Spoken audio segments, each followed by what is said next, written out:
Okay, we are live. Today we are here with Dr. Debi Silber, is the founder of the PBT, Post Betrayal Transformation Institute, and is a holistic psychologist, a health, mindset, and personal development expert, the author of Trust Again, The Rebuild Roadmap, and is a two-time #1 international best-selling author of The Unshakable Woman and The Hardened to Healed. Her podcast, From Betrayal to Breakthrough, is also globally ranked within the top 1.5% of podcasts. Her recent PhD study on how we experience betrayal made 3 groundbreaking discoveries that changes how long it takes to heal.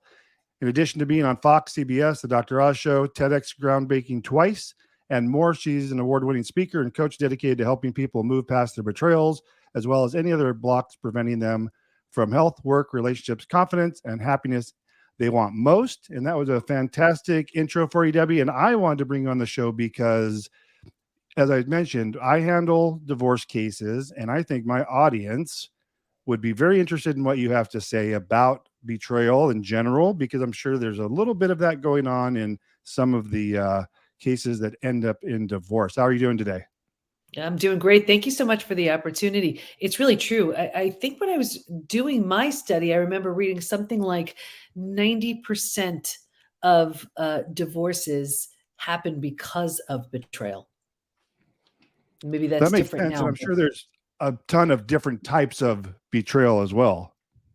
Oh yeah, there's, and it's also, it doesn't necessarily have to be a partner. This could be a family member, partner, friend, coworker, self. I mean, there are all different kinds, and even just within relational, it's financial betrayal, it's infidelity. I mean, you name it.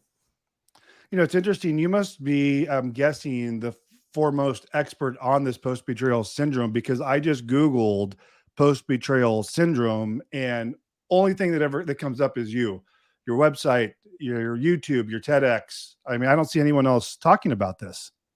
That was one of the 3 discoveries made in my study. Yeah. And just to back up, first of all, you don't study something like betrayal unless you have to, right? So I'm in business 30 plus years now, and health, mindset, personal development. And then I had a really painful betrayal from my family. Thought Mm. I did what I needed to do to heal from that. And then it happened again a few years later. This time it was my husband. That was the deal breaker. Got him out of the house. Looked at the 2 experiences thinking, what's similar to these 2, of course, me, but what else? And realized, boundaries were always getting crossed. I never took my needs seriously, and realized something has to change. So here I was, 4 kids, 6 dogs, a thriving business. And I decided to go back for a PhD, and it was in Uh-huh. transpersonal psychology. And while I was there, I did a study. I studied betrayal. And honestly, I studied it just to get myself out of this mess. And that study led to 3 groundbreaking discoveries, which changed my family, my health, my work, my life. I think what you said is so true, that things that occur in your life, kind of that, you end up studying those, or because of these things that happen in your life. So many of the people that I talk to that do marriage coaching or therapy, or, something in that field, almost 100% of them are because they experienced something in their life that then made them take an interest in studying or learning about, or then helping others. Oh, 100%. Because especially when you've learned something, like, how do you not want to pass that forward? I mean, we have our certified PBT coaches and practitioners. Every one of them has been through betrayal. And that's what makes for the best coach or Mm. practitioner, when they understand. Then, because people who haven't been through it really don't get it. And they can be very well meaning. And I'll tell you, we have so many people coming into the PBT Institute with therapy trauma, the most well-meaning therapists, but if they are not highly skilled in betrayal, it does way more harm than good. We see this with a lot of counselors too. Where does this, or how does this get identified? You're talking about how maybe it gets missed, or if you haven't had the experience, you wouldn't know, which makes perfect sense to me. But if people Mhm. are getting therapy, or they're going to a therapist, or they're maybe getting some counseling, or whatever umbrella that falls under, is this something that can get missed if it's unknown, or misidentified? How does this come up? It gets minimized for sure. And, there are so many things that can happen. It gets unpacked repeatedly for decades without a strategic plan to move forward. If anything is going to keep you stuck, it's that. Without that strategic plan, there's a roadmap now. So you don't have to just unpack for the sake of unpacking. There's also, there's really we see this too. This happens to do with the second discovery, that it could have happened decades ago, but you have symptoms today that you would never in a million years think have anything to do with that betrayal, but they do. So you go around and you're looking for symptom relief, never thinking that the unhealed betrayal from, let's say, 20 years ago is the reason for that, let's say, gut issue today. So many ways it gets misdiagnosed or just completely mishandled and mismanaged. Where would it be best to start the conversation on getting either some examples or maybe talking about the discoveries? Where is it best to start? I think the discoveries, because then you'll have a really great picture of where all this falls under. So if you want to start there. Please. So the first discovery was, I had a feeling betrayal was a different type of trauma. I had been through death of a loved one. I'd been through disease. And I was like, no, betrayal feels different. Didn't want to assume it was the same for everyone. So I asked my participants and I said, if you've been through different types of trauma besides betrayal, does it feel different for you? Unanimously, they said it's so different. And here's why. Because it feels so intentional, we take it so personally. So the entire self gets shattered. Rejection, abandonment, belonging, confidence, worthiness, trust, they're all destroyed and have to be completely rebuilt. So I coined a new term, post betrayal transformation, the complete and total rebuild of your life and yourself after an experience with betrayal. Like, think about it. If you lose someone you love, you grieve, you're sad, you mourn the loss, life will never be the same. You don't necessarily question everyone's trust. You don't question your sanity. You don't question the whole relationship. With betrayal, you do. So it's a very different type of trauma. That was the first discovery. Okay. When we get to the second, betrayal as a trauma. That betrayal is a different type of trauma that requires a completely different way to heal. And that type of healing is now called post-betrayal transformation. Like when I was originally studying betrayal and post-traumatic growth. Post-traumatic growth is, sort of like an upside of trauma, how that trauma invites a new awareness, perspective, insight that you didn't have. You lose someone you love, you realize life is short, things like that. But betrayal has you recreating your life and yourself. That's the difference. So that was the first. Betrayal, are these intentional that one person does to another? Very often, it feels so intentional. So we take it so personally. When someone I define betrayal as the breaking of a spoken or unspoken rule. Every relationship has them, and the way it works is the more we trust and the more we depend on that person, the deeper the betrayal. And that makes total sense. Yeah. So without our awareness or consent, someone decides to break that spoken or unspoken rule, it's devastating. It could be in a marriage. It could be, let's say, a child who's completely dependent on their parent and the parent does something awful. That's going to have a different impact than, let's say, your best friend sharing your secret. Still a betrayal, different level of cleanup required in the wake. Gotcha. So it can be spoken or unspoken. Even these are actions as well, I would imagine, inaction or action, like you said. Sure. It's just when there is that understanding, spoken or unspoken, and then it's just broken without the other person, without that awareness or consent of the other person, for sure. Yeah. Want me to get to the second one? Please. Yeah. So the second discovery was that there's actually a collection of symptoms, physical, mental, and emotional, so common to betrayal, it's known as post-betrayal syndrome. And we've had, over 95,000 people or so take our post-betrayal syndrome quiz on our site to see to what extent they're struggling. And what's so interesting about that is, first of all, we've all heard time heals all wounds. I have the proof that when it comes to betrayal, that's not true. Not true. There's a question on the quiz that says, is there anything else you'd like to share? And people write things like, my betrayal happened 35 years ago. I'm unwilling to trust. My betrayal happened 15 years ago. I feel gutted. So we know you cannot count on time. You can't count on a new relationship to heal betrayal. If it's not deliberate and intentional, it will follow you around like a shadow until you heal it. And I'm happy to share some of the symptoms if you want to hear some of the stats. Yeah, that'd be great. And I had a question. Does everyone know, are able to identify what that betrayal was or is? Sometimes, like if a betrayal happened in early childhood, very often it's repressed or suppressed, and something, at some point when they are good and ready, that can be unearthed. Sometimes it's not Yeah. necessarily the gigantic betrayals either. It's like we call death by a thousand cuts.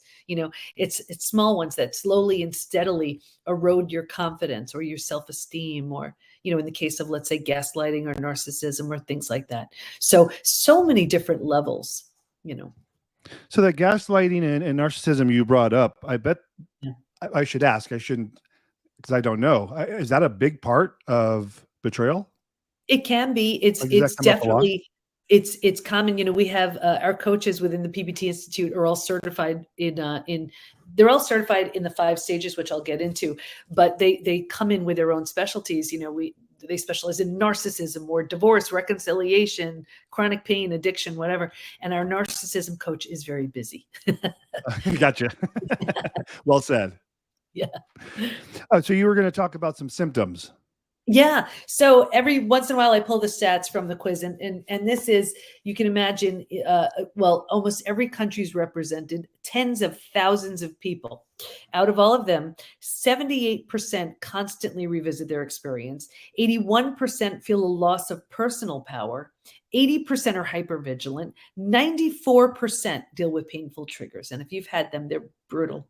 The most common physical symptoms: 71% have low energy, 68% have sleep issues, 63% have extreme fatigue. You wake up in the morning, you're exhausted, your adrenals have tanked. 47% have weight changes. So in the beginning, they can't hold food down, maybe. Later on, they're using food for comfort. 45% have a digestive issue. And that could be anything: Crohn's, IBS, diverticulitis, you name it. The most common mental symptoms: 78% are overwhelmed. 70% are walking around in a state of disbelief. 68% can't focus. 64% are in shock. 62% can't concentrate. So imagine you can't concentrate. You have a gut issue. You're exhausted. You have to work. You have to raise your kids. That's not even the emotional issues. Emotionally, 88% experience extreme sadness. 83% are very angry. And you can bounce back and forth between those two all day long. Sure. 80% have anxiety, 79% are stressed. Just a few more. Here's why I wrote the book Trust Again. 84% have an inability to trust.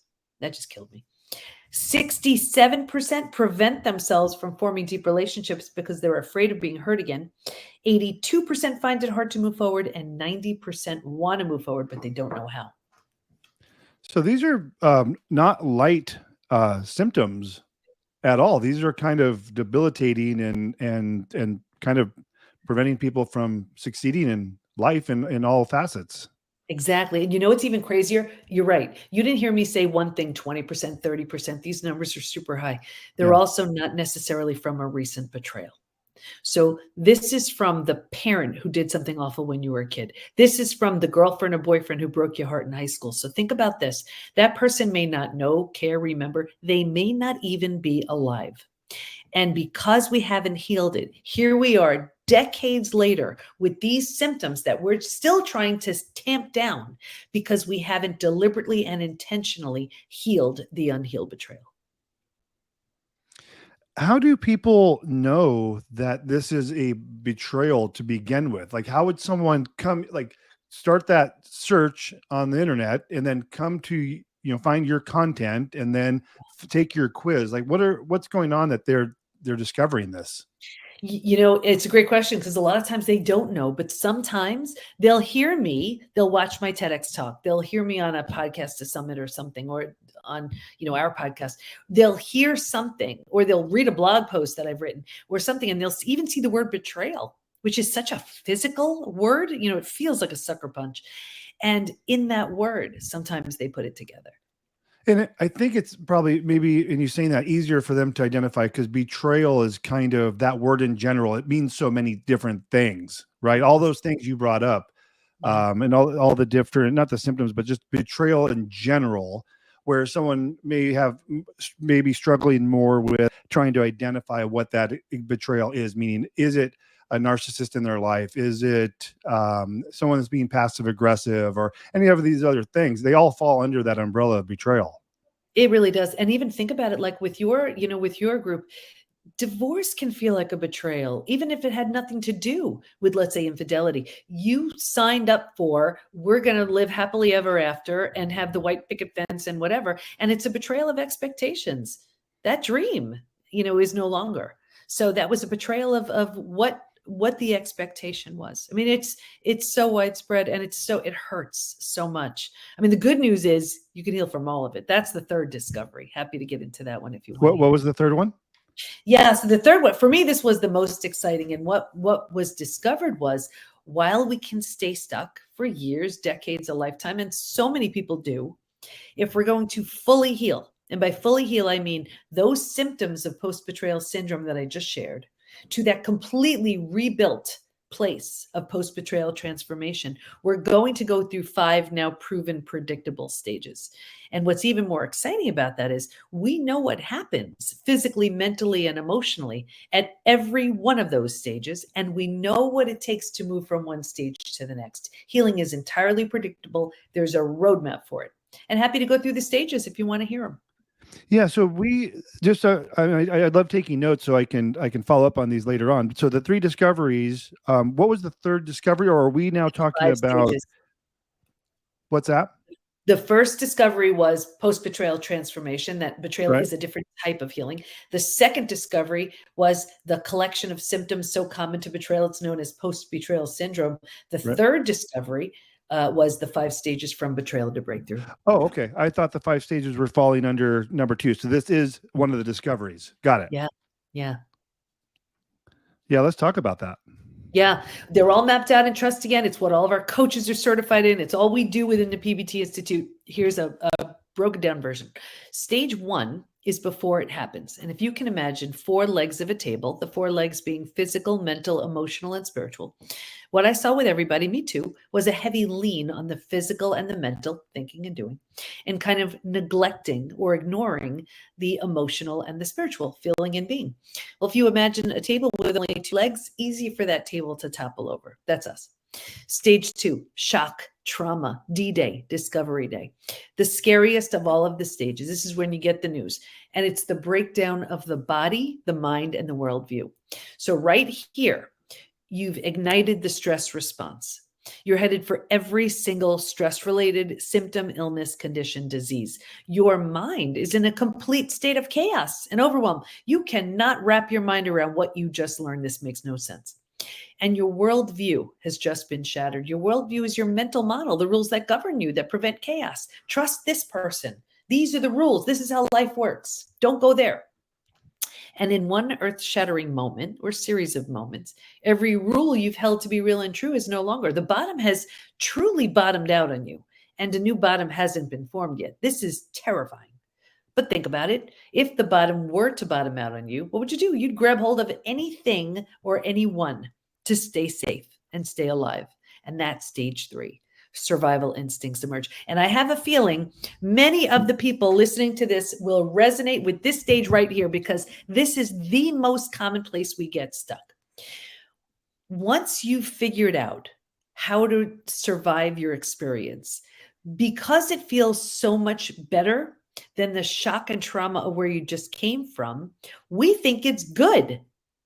We're like, okay, I got this. And because we don't know there's anywhere else to go, we don't know about stage 4 or stage 5. Transformation doesn't even begin until stage 4. But because we don't know there's anywhere else to go, we figured out how to survive this experience, and 4 things start to happen. The first thing is we start getting all those small self benefits. We get our story. We love our story. We get to be right. We get someone to blame. We get a target for our anger. We don't have to do the hard work of learning to trust again. We get sympathy from everyone we tell our story to, right? And on some level, we don't have much more than that, so that feels good. So we plant deeper roots. We're not supposed to, but we don't know that. And because we're here longer than we should be, now the mind starts doing things like, maybe you're not that great. Maybe you deserved it. Maybe this, maybe that. So we plant deeper roots. Again, we're here longer than we should be. We're not supposed to, but we don't know that. Now, because these are the thoughts we're thinking, this is the energy we're putting out. Well, like energy attracts like energy. So now you start calling situations and circumstances and even relationships towards you to confirm, yep, This is where you belong. The misery loves company crowd, they find you now. That support group that keeps you stuck, that's where you join that group right now, right? It gets worse, but I'll get you out of here. Because it feels so bad, but we don't know there's anywhere else to go. Right here, we resign ourselves. We're like, this is terrible, but like, I have to get through my day. I have to work. I have to raise my kids. So right here is where we start using food, drugs, alcohol, work, TV, keeping busy, just to numb, avoid, and distract ourselves from this painful place. So think about it. You do it for a day, a week, a month. Now it's a habit, a year, Habit. 10 years, 20 years, you see? And I can see someone 20 years out and say, that emotional eating you're doing, that drinking you're doing, do you think that has anything to do with your betrayal? And they would look at me like I'm crazy. And they would say, it happened 20 years ago. All they did was put themselves in stage 3 and stay there. That makes sense? Yeah. Well, it makes sense because with all of those other aspects hitting them at the same time, and like you said, misery likes company, and you know, then they're surrounded by it.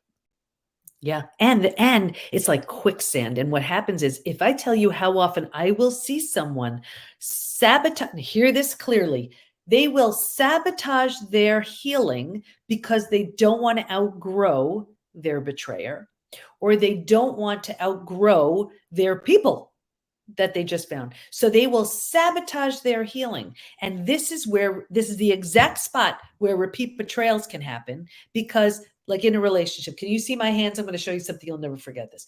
So here you are, here your partner is, there's a betrayal. You're so sad. You're so hurt and you're just so lonely. So you just get back together, right? There's no change. There's no growth. People are so afraid of the complete and utter death and destruction of the old, but that's the only way you birth the new. So once there's been a betrayal, here's your opportunity to grow, right? But if you're so bent on, I need to be with this person, here's what we do. We keep sabotaging ourselves. We like it here, but we keep sabotaging ourselves because we don't outgrow them. Here's the opportunity though. When you are here so rock solid and you're just not moving, this person may say, hey, I better step up my game to meet the strength of that person, right? Or you simply go your own ways. But either way, when you are here, this can't help but show up. So like in the case with my family, I did this, they stayed, we went our own ways. In the case with my husband, I did this on his own, he did this. We met back up again and got married again as two completely different people up here. Yeah. But what people are so afraid of is doing this journey because it's unfamiliar and unknown. So they settle for this. Is the sabotage self-conscious? No. Or subconscious, rather? Very often they don't realize it, but they know, well, this is scary. Who's here? I don't know. This is the familiar known. So I'd rather stay with the familiar known. I know what to expect than venture into an arena that's completely unknown. But I'll tell you, and I'm happy to get to stages 4 and 5, but the version of you, if you even knew the version of you, if you had a clue of the version of you who's waiting in stage 4 and 5, you would never waste your time in stage 3. And how is it in like these relationships we're talking about? Is there something going on with both parties in these scenarios, and it just takes one of them to figure that out, and like you said, kind of bring it up to here to start that very often process? the other person isn't willing, isn't ready, is incapable. And so then the other person, the betrayed person, that's where they'd rather stay with that familiar known. And that's where repeat betrayals happen every single time. And you see it with divorce. That's where someone will marry again. It'll be the same thing. Marry again. It'll be the same thing, because they're so stuck in stage 3 and all the familiarity of it. And they're so unwilling to, and that's why we support people through this, because we know how scary it can be. But when you move through stages 4 and stage 5, you become someone so different. You show up so differently. You attract a very different type of person into your life. I have more questions on stage 3, but I think by talking about stage 4 and 5, we'll probably answer the questions I have. Sure. Okay. So if you're willing to let go of the small self benefits, grieve, mourn the loss, a bunch of things you need to do. You move to stage 4. Stage 4 is finding and adjusting to a new normal. Here's where you acknowledge, I can't undo what happened, but I control what I do with it. Right there in that decision, you're turning down the stress response. You're not healing just yet, but at least you stop the massive damage you've been causing in stages 2 and stage 3. Stage 4 feels like if you were to move. If you were to move to a new house, office, condo, apartment, whatever, your stuff's not all there. It doesn't feel quite cozy yet, but you're like, okay, we got this. We can do this. It feels like that. But think about it. If you were to move, you don't take everything with you, right? You don't take the things that don't represent the version of you you're ready to be in this new space. And what I found was, if your friends weren't there for you, you've outgrown them right here. There's one spot moving from stage 3 to stage 4 where you just don't take them with you. The misery loves company crowd, here's where you've outgrown them. That lame support group that keeps you stuck, you don't take them with you because they are stuck and determined to stay in stage 3. Your unwillingness at this point to stay in stage 3 has you outgrowing them. So people say to me all the time, what the heck? I've had these friends 10, 20, 30 years. Is it me? Yes, it is. You're undergoing a transformation. And if they don't rise, they don't come along. Interesting. So, yeah. Go ahead. I was going to say, so stage 4 is very forward moving.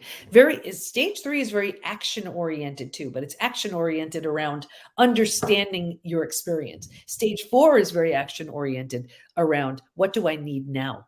What am I ready for now? What would help me now?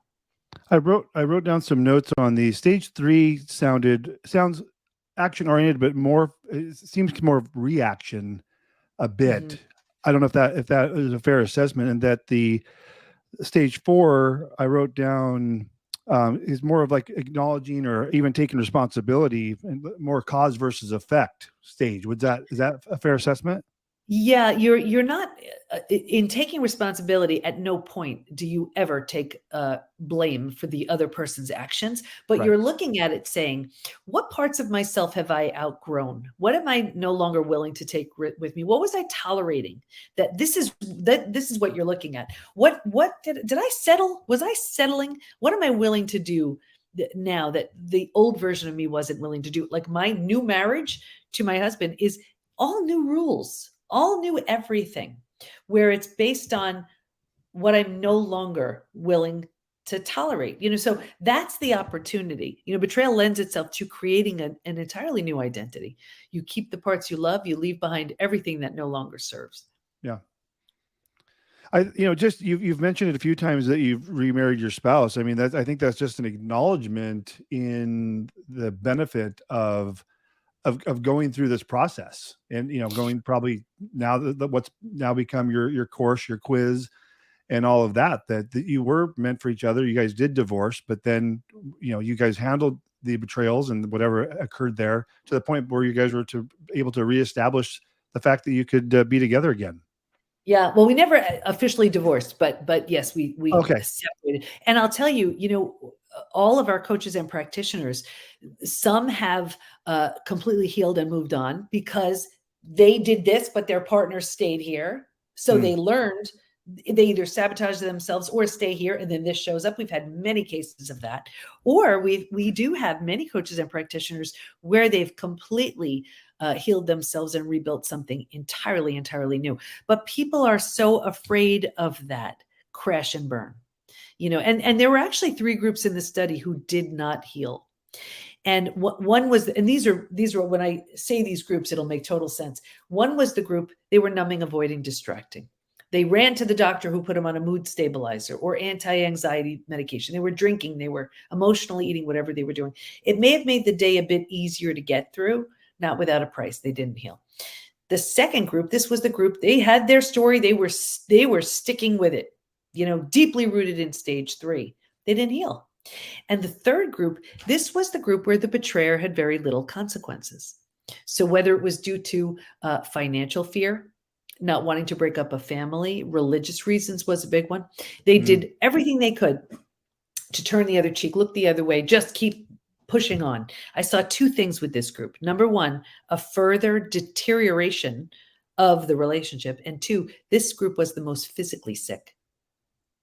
Your broken heart can't Interesting. handle that. Yeah. Mm, So this was the group that just kept trying to patch it up, patch it up, patch it up, patch it up. It just doesn't work. It just doesn't work. interesting. So not only were you able to identify all these traits, if you will, that came up on the quiz that you talked about earlier, but you're able to identify which had which kind of specific illnesses or the traumas that came out of them, whether it was psychological or physical or emotional or spiritual, as you had mentioned. The Post Betrayal Syndrome quiz are the physical, mental, and emotional Oh, I symptoms left see. in the wake of a betrayal. The 5 stages from betrayal to breakthrough. These are the stages. I think I only got to stage 4. The Yeah. stages we will go through if we are to fully heal, and we know what happens at each stage, physically, mentally, and emotionally, and we know what is needed to move someone from one stage to the next. Like, for example, within the PBT Institute, everything is you're on a track. So you take all the classes, you see all the coaches. Let's say if you're in stage 2, you do all these things to get you to stage 3. You do all the stage 3 stuff to get you to stage 4. The whole idea is to move you through the stages. And that's why we said before about, let's say, the most well-meaning counselors or therapists. If you're just simply unpacking your story, you'll stay in stage 3 forever. Yeah. Makes sense. Yeah. So what was stage 5? Stage 5. Yeah. Stage So 5. stage 5 is healing, rebirth, and a new worldview. So here the body starts to heal. Self-love, self-care, eating well, exercise. You didn't have the bandwidth for that earlier. Now you do. The mind is healing. You're making all kinds of new rules, new kinds of new boundaries based on the road you just traveled. And you have a new worldview based on everything you see so clearly now. And the 4 legs of the table in the beginning, it was all about the physical and the mental. By this point, we're solidly grounded because we're focused on the emotional and the spiritual too. Those are the 5 stages. How long have you been doing this? My betrayal happened the end of 2015. So by 2016, I was in the PhD program. 2017, 2018, the discoveries were made and the PBT Institute was birthed. You can't make discoveries like the 5 stages and keep it to yourself, Right. So the 5 stages happened. I put them in a program and it blew up. Then everyone wanted to work with me. And I said, well, how do I get these 5 stages out? I created our certification program. That blew up. And I said, wait a second. I did the research. I know what works and what doesn't work. What would happen if I put everything that works under one roof? That's the PBT Institute. And are people using the your certification as a add-on to their already maybe therapy or coaching, or is this just another tool in their toolbox essentially? It can be sometimes where, like, for example, I mentioned 45% of everyone betrayed has a gut issue. You can go to the most well-meaning, amazing gut doctor. They can only take you so far if there's an unhealed betrayal at the root of it. So it could be, we certify anybody from coaches, healers, doctors, therapists, counselors, psychologists, psychiatrists, because when they have this understanding of the 5 stages, you just help someone move right through it. And that's the idea. You have such deeper transformations with your clients and patients. Yeah, that makes sense. So when people are finding you and they're coming in, I think I asked this in the beginning. I just wanted to clarify. Let's say I am thinking a certain way, or I think maybe I've been betrayed. I start doing some research. I take the quiz and it'll help. I'll say, based on what I have done or what I've entered into the quiz, it will tell me these are what some of the symptoms I may be experiencing. And it might be like a wake-up call to say, oh my God, I have all of these issues. And it just kind of validates that. Yeah, well, we have a few quizzes. One is the Post Betrayal Syndrome quiz. So we will list all the symptoms and you'll see if you keep checking them off and you're assuming, oh, they're just from stress of my daily life. Oh, they're just from aging. No, they're not. They're from your betrayal. We also have the Healed or Hardened quiz, and that'll tell you what stage you're in. So, yeah. Very interesting. Talk to us about, you mentioned your books. I know you have several on your website. Yeah, I mean, I have a few, 7, I think. Our last one that we released is actually for the betrayer. We have a program for the betrayer as well. Of course, this isn't the betrayer who's just on to the next. This is the person who realizes, what the heck did I do? And really wants to become someone they're proud of. We have a program for them. So we have, this is a compilation book of all of most of my coaches within the PBT Institute on their best activities and practices for the betrayer. So that's the rebuild roadmap. But we have trust again, which is all about the 5 stages. And then I wrote From Hardened to Healed. That's just for stage 3. Like, you've been through the worst of it already. What the heck are you doing sticking in stage 3? So if you're just deeply rooted in stage 3, From Hardened to Healed is the book.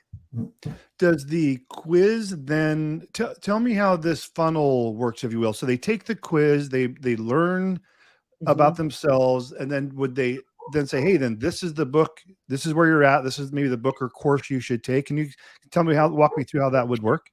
Yeah, sure. So really, it depends on them. If they're stuck, we have a few options. I mean, it's our, listen, it's the most untrusting niche, understandably. So these are the people who are like, well, listen, the person I trusted the most proved untrustworthy. How do I trust you, Dr. Debi Silber? I mean, I'm only dedicating my life to helping you, but I hear you. So, we have a $97 program for them, which is our Trust Again 2.0 program, which is amazing. And that's a 5-day deep dive program. We have our $997 program. It's a 3-month program.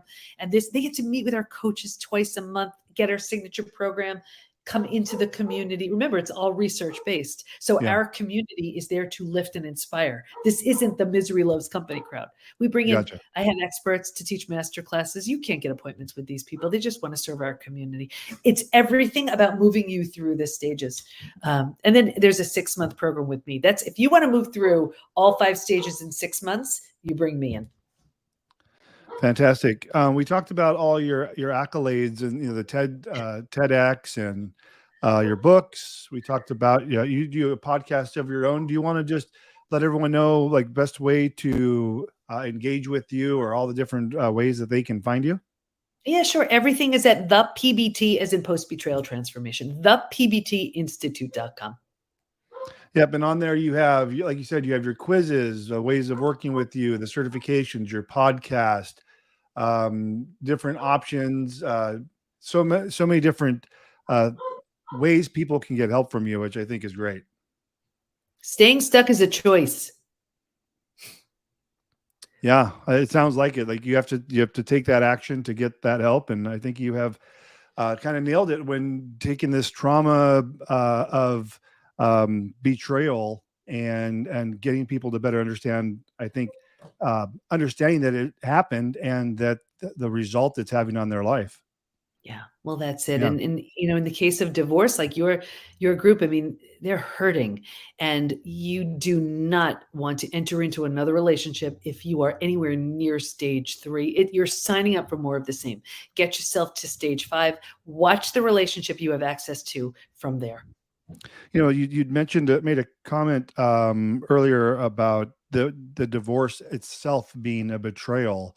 And I specialize mostly in amicable, friendly divorce cases.